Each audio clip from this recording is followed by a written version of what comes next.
Grain Elevator and Processing Society is hosting their annual GEAPS Exchange Conference at the Kansas City Convention Center, February 22nd through the 25th of 2025. GEAPS Exchange is the biggest and best show in the grain industry with more than 400 exhibitors and 45 hours of education. It is the best place to find grain handling and processing operation solutions all in one place. GEAPS Exchange brings together industry professionals from across the world to help build professional networks and connect with the products you need. Come walk the trade show floor, take part in live demonstrations, innovation stations, and see new equipment. Make valuable connections through a variety of fun and exciting social events. Early bird pricing ends January 28th. Learn more and register at jeeps.com/exchange. IBT Industrial Solutions is your one-stop solution for grain products and services to keep your business running smoothly. For the last 75 years, IBT has been a trusted go-to partner for custom conveying solutions, motion amplification, or just consulting on how to get your business to run more efficiently. Come visit IBT Industrial Solutions at one of their 37 locations where they keep the most popular inventory from over 1,200 suppliers. To learn more, go online to ibtinc.com/grain. IBT Industrial Solutions, your trusted grain industry partner. Today, we're diving into the exciting episode that takes us behind the scenes of the hands-on training for the operation and maintenance of conveying equipment. We have an exclusive look into the 2.5-day program hosted by the Grain Elevator and Processing Society and the IGP Institute at Kansas State University, where industry experts, instructors, and participants converge to share knowledge, insights, and experience. Let's get started.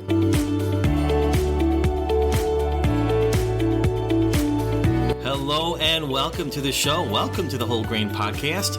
My name is Jim Lenz, your host and producer of the show and the Director of Global Training and Education at GEAPS, where the mission of the Grain Elevator and Processing Society is to champion, connect, and serve the global grain industry and our members. At GEAPS, we work to be the global community and thought leader for the grain industry, which feeds and fuels the world. Thanks for listening today and for joining the network of thousands of other grain handling and processing professionals across the globe taking strategic steps to grow professionally. The Whole Grain Show will give you the competitive advantage to win at work so you can make more of an impact. Hey, we want to hear from you. Wherever you are in this world, let us know how the Whole Grain Show brings value to you. We may even arrange to have your voice on the show. We welcome voices from all over the world as we now have listeners from 60 different countries. It's easy. All you need to do is email me at james@jeeps.com. That's JAMES@GEAPS.com.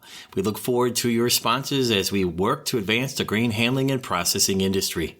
Now, recently I participated in the GEAPS hands-on training for the operation and maintenance of conveying equipment.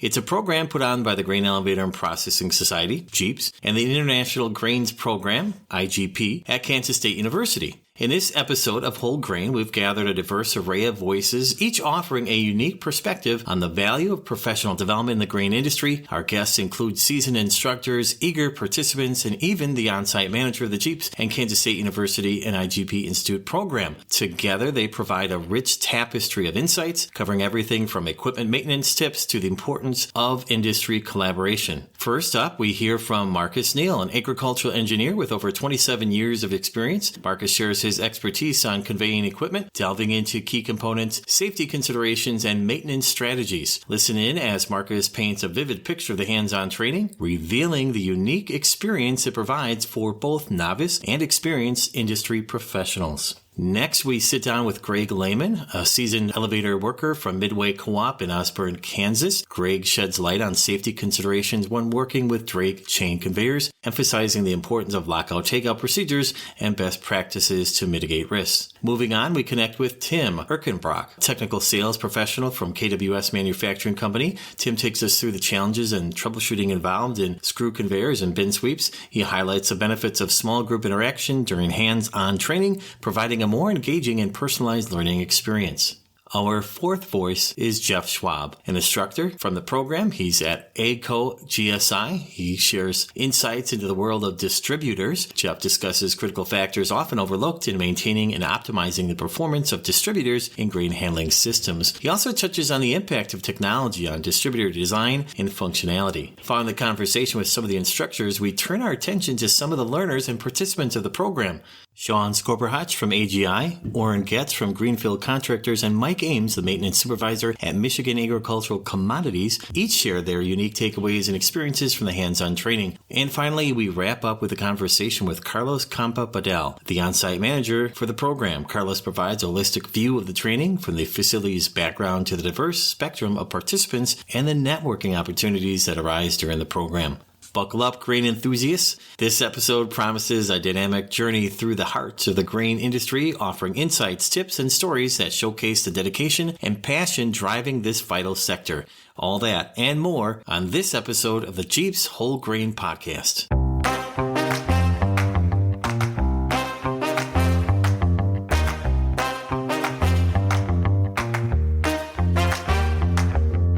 All right, we are right now with Marcus Neal.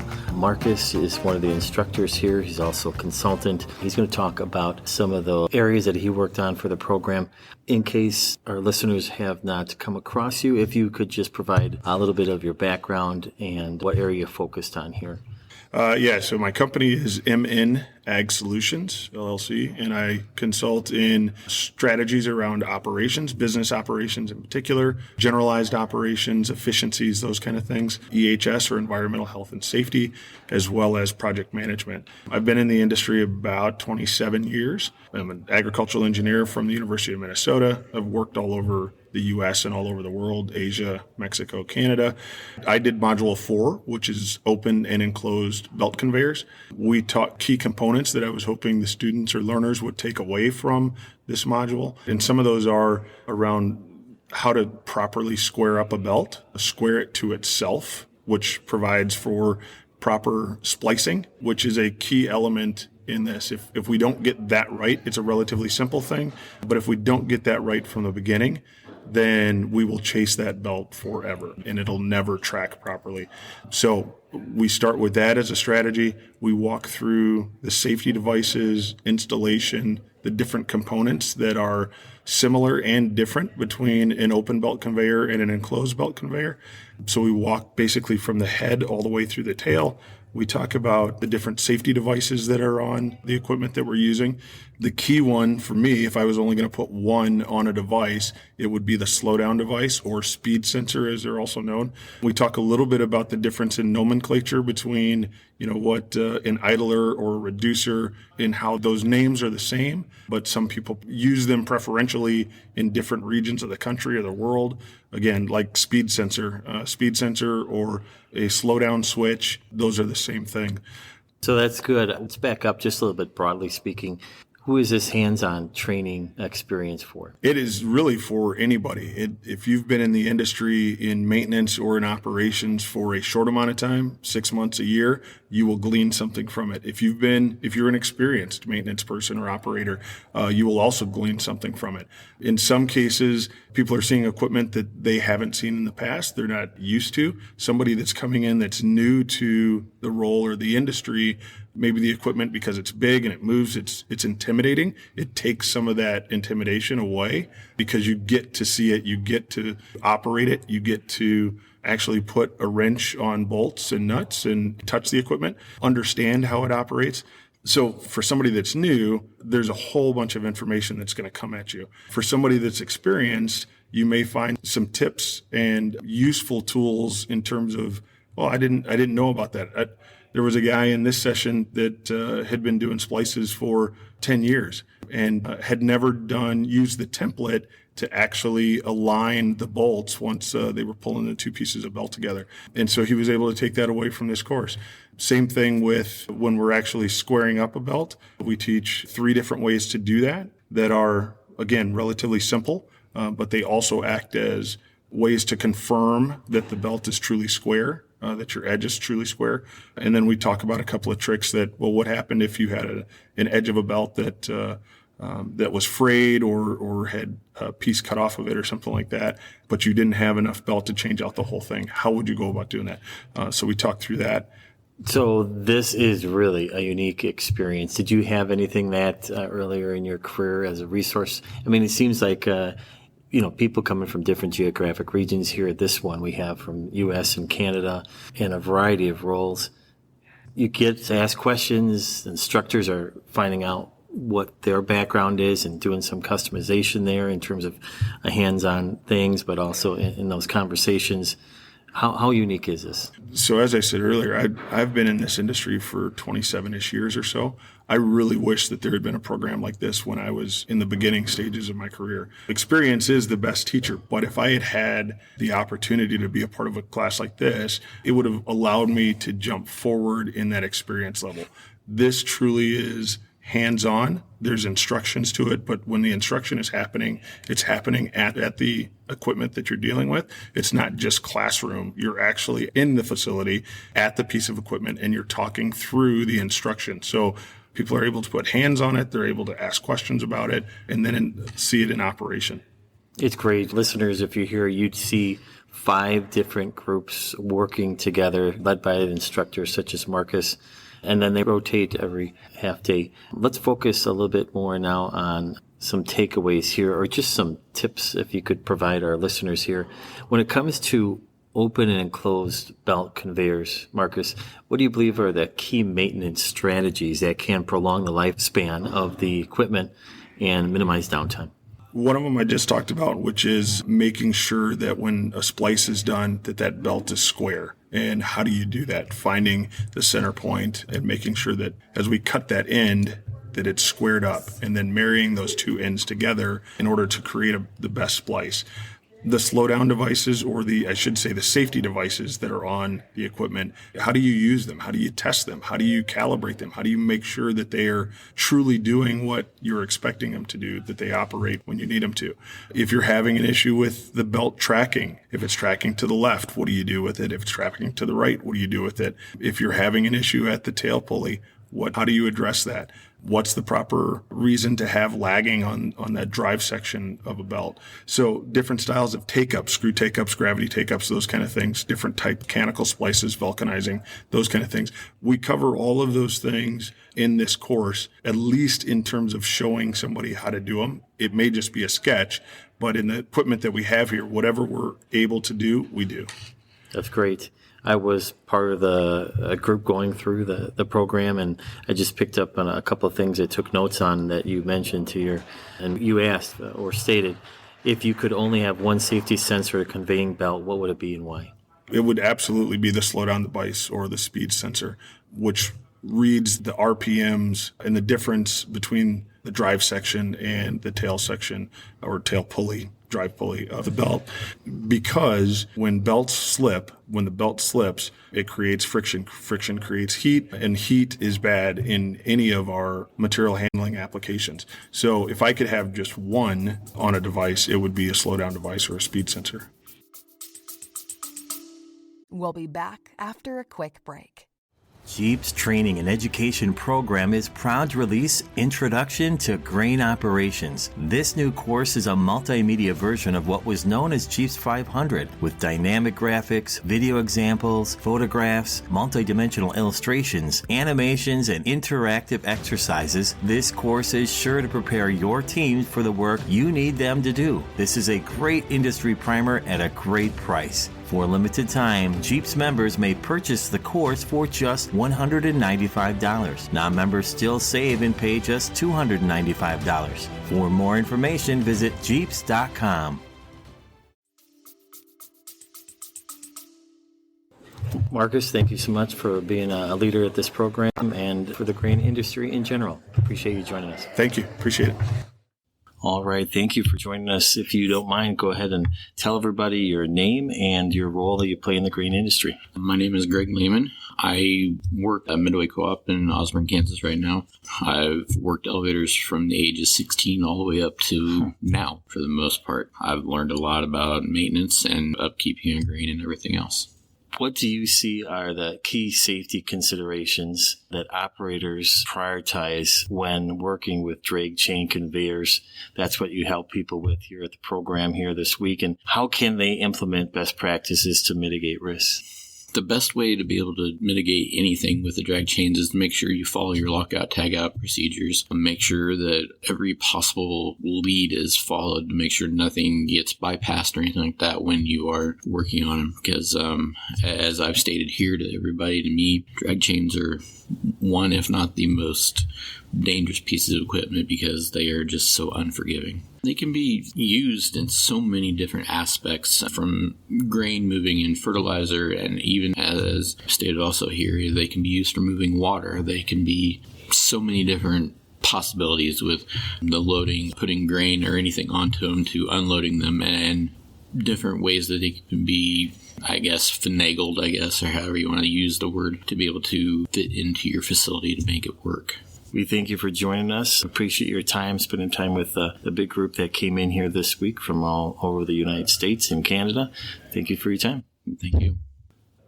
All right, we're connecting with one of the instructors that led the screw conveyor and bin sweep. If you could share with everybody your name, your organization, a little bit of your background. My name is Tim Erkenbrack. I work for KWS Manufacturing Company. I've been working there about 12 years now. My role there is technical sales and to problem solve, troubleshoot. You've had an opportunity, now that the course is just completed, if you were to reflect back, what are some of those conversations that you had surrounding your content area that you heard from folks? Where are some of those challenges?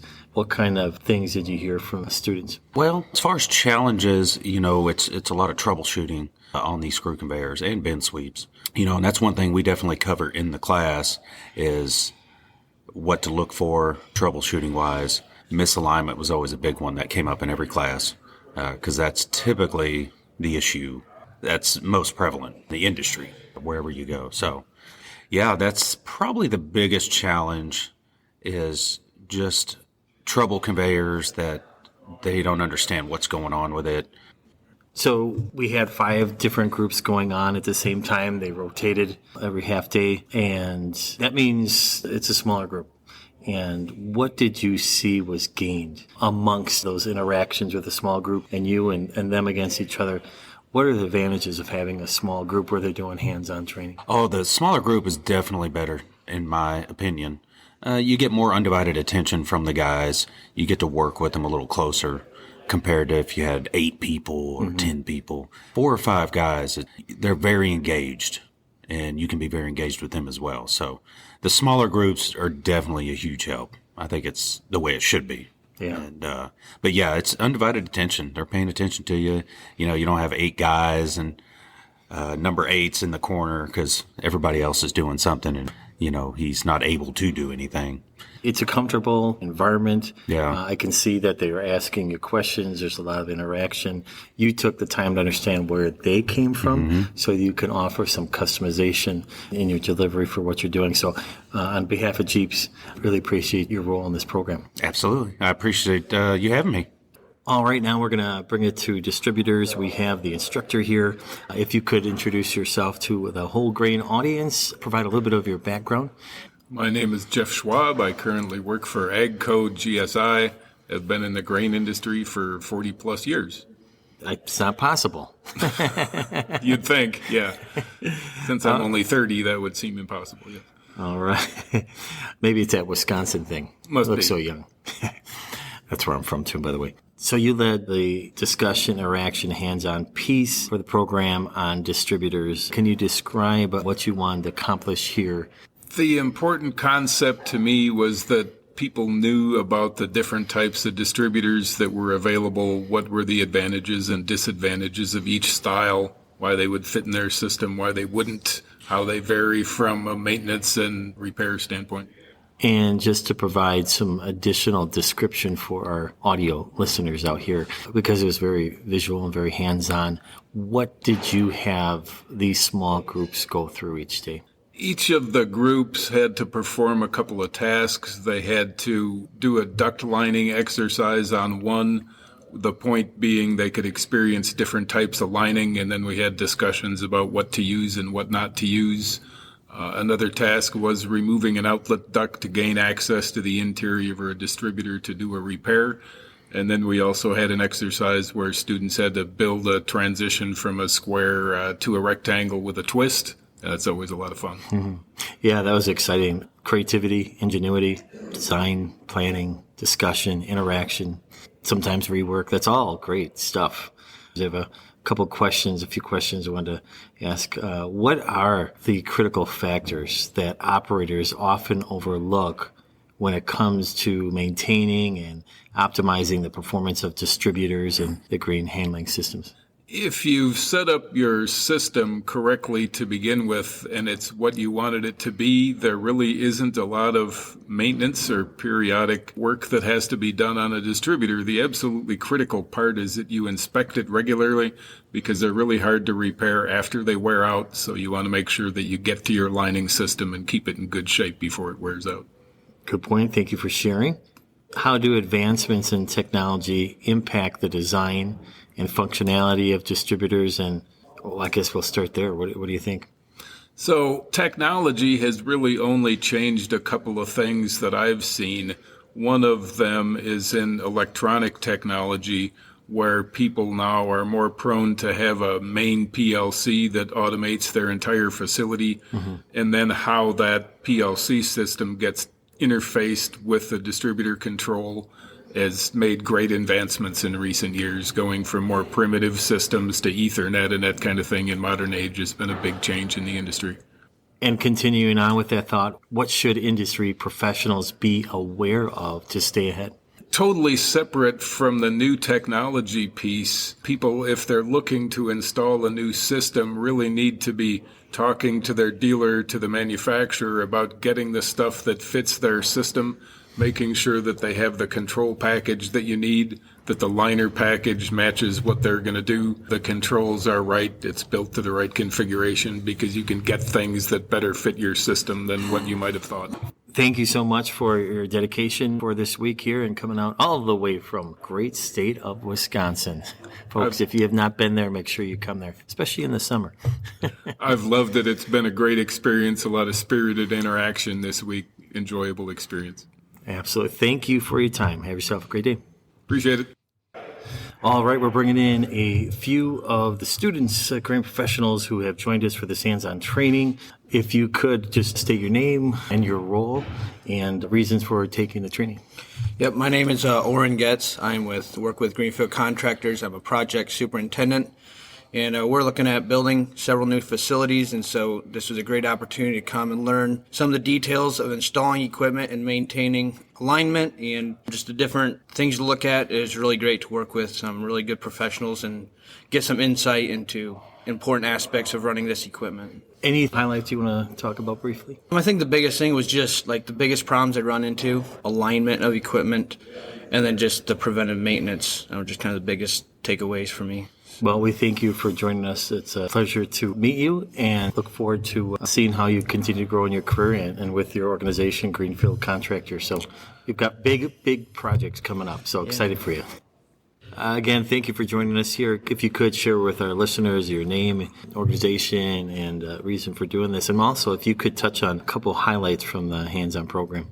My name is Sean Scorbohatch. I work with AGI in the inside sales and engineering department. A few highlights. This training really were just a lot of great conversations with the different experts in our field. I'm learning about the equipment, seeing every different piece of equipment, and then the interaction between the people within the group and also the instructors and the questions that came up during that as we were taking apart the equipment and fixing it and troubleshooting problems that are typical or standard that happen quite often.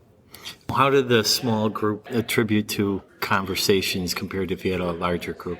The small group was good because it was interactive and people are coming from different viewpoints, right? Whether it's a general contractor, an equipment supplier, somebody's performing maintenance on site. Everybody has a little bit of a different perspective of what goes into each piece of equipment and the troubles that people are running into as they run that equipment.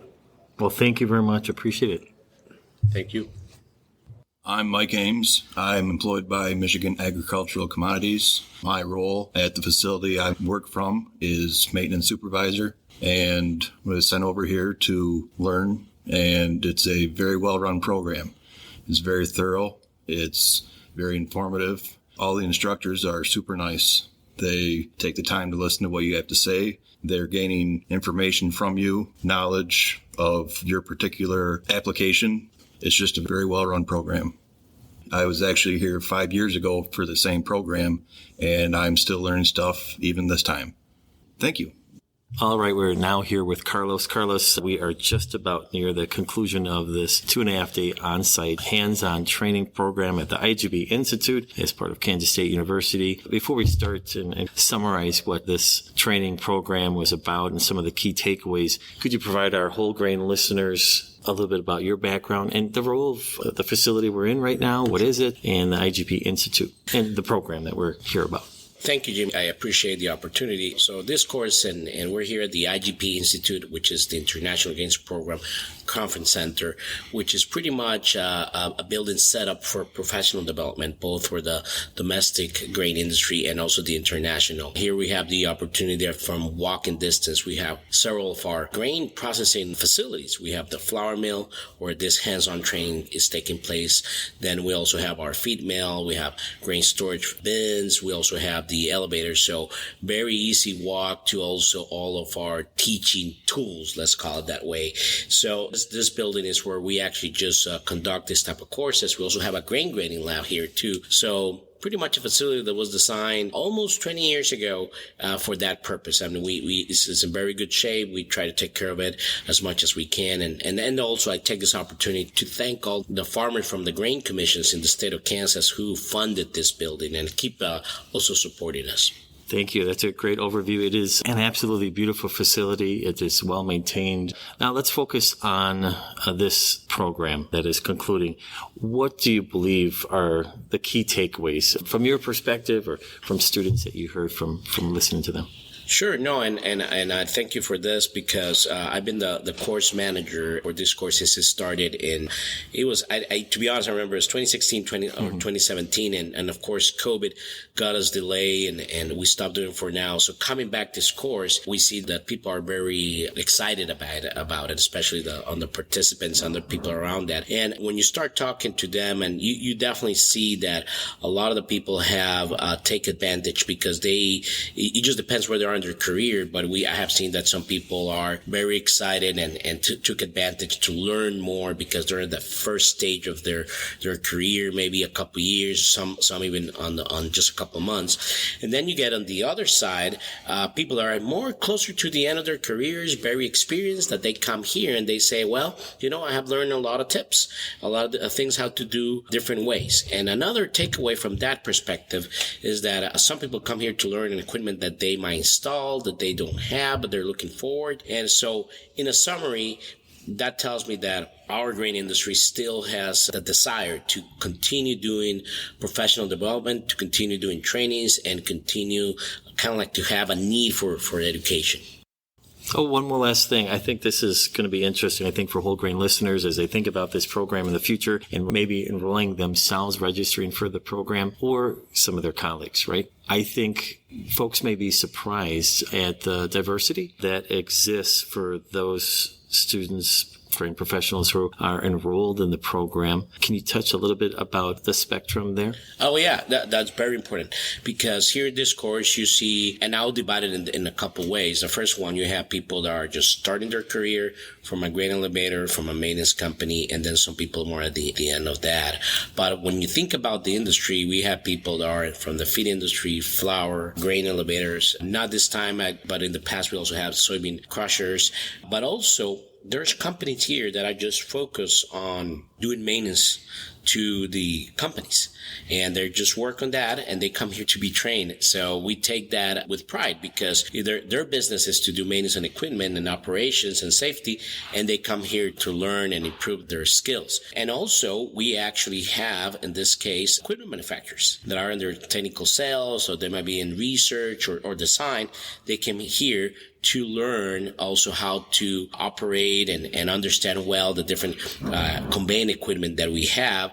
And of course, this is an opportunity that with this diverse group, people tend to have a very good networking opportunity and learn about how the different players are. So very diverse. We have people that come from the agronomy side, from a co-op, now moving into the grain side. Feed millers, like I said, equipment manufacturers, any other type of people on the maintenance crews that work and support businesses and companies. So very interesting, and that actually makes it a great value for the whole program because you get different perspectives and points of view on how to do things. And just in addition to that, I have to say, because I've gone through the program myself here this week, the networking that exists during the training, there is a lot of dialogue, obviously, that goes along with the instructor, but among students. So they have just grown their network. They have other people who have roles and responsibilities within that grain industry, and now they have someone they can connect with in the future as well. And, of course, valuable conversations. The folks that come in here are curious, and they care about their personal and professional development. That's a great summary, and we look forward to having more programs here. Thank you for everything you do and your team. A couple of teams here working together to support the industry. Absolutely. And thank you very much. I mean, we love to partner with GEAPS and continue doing this type of on-site and online courses and also participating in the activities. We're true believers on that. The trade being together and working as a whole is the best way to improve. But like I always say, in the grain industry, even if you're a flour miller, a feed miller, a soybean crusher, we're all in this together. Well said. We thank you so much. Now, on behalf of GEAPS, we want to express our gratitude to the guests and participants for contributing to this episode. We hope it provided a glimpse of some of the behind-the-scenes look at the GEAPS and KSU hands-on training for the operation and maintenance of conveying equipment program. We are looking to offer the program twice a year. We encourage you to visit our GEAPS.com website and select the Events and Meetings tab, then click on Conveyor Training. After reviewing the page, you can register or you can be put on a waiting list, and we will inform you when the next opportunity arises. Is this the first time you are listening to the Whole Grain Show? If so, we thank you for joining us. Longtime listeners of the Whole Grain Show know that the show is found on your favorite podcast app. Just do a search for Whole Grain. You'll find us on Apple Podcasts, Google Podcasts, Podbean, Spotify, Amazon Music, Pandora, and so many more. Be sure to hit the subscribe button. That's important, as when you do that, all the episodes will be downloaded to your device as soon as they are released. Of course, you can listen to past episodes as well, and many of our listeners know that you can also connect with the show in an alternative way and catch up with past episodes. That's at jeeps.com/whole grain. You'll be able to access the audio player, the show notes, links, and the transcripts of the episodes. At GEAPS, we make sure it is super easy for you to share with others, as each episode has its own dedicated page. And now is a good time to thank Chrissy at GEAPS for putting together many graphics and infrastructure on our website and on social media, including the Whole Grain channel. By subscribing to the Whole Grain Show, you take learning on the go. Listen on your drive while you work out and walk the dog. A lot of different ways. By listening to the Whole Grain Show, you join a global network of grain enthusiasts and professionals from 60 countries and counting. The Whole Grain Show is a production of GEAPS, the Grain Elevator and Processing Society. The Grain Elevator and Processing Society is the largest organization dedicated to advancing the grain handling and processing industry. Be sure to check out jeeps.com. That's GEAPS.com. As you've heard in this show, Whole Grain offers a terrific opportunity to spotlight your business through audio ads. You can also be featured as a global thought leader by serving as a guest on the show as we work to advance the grain handling and processing industry. If you and your organization want to sponsor an episode and be a featured guest on the Whole Grain Show, please reach out to me, Jim Lenz, Director of Global Training and Education and host and producer of the show. We have an in-house audio production studio that we can service your needs, all from the comfort of a virtual environment. Just reach out to me for details. My email is james@jeeps.com, JAMES@GEAPS.com. We look forward to connecting with you. You can also reach out with any questions or comments you have, or perhaps let us know what you think about the show. We could feature your audio commentary in a future Whole Grain podcast episode. Be sure to reach out. Continue listening. Share the news of the show with your friends and colleagues. Have yourself a great day, and thanks for listening to Whole Grain.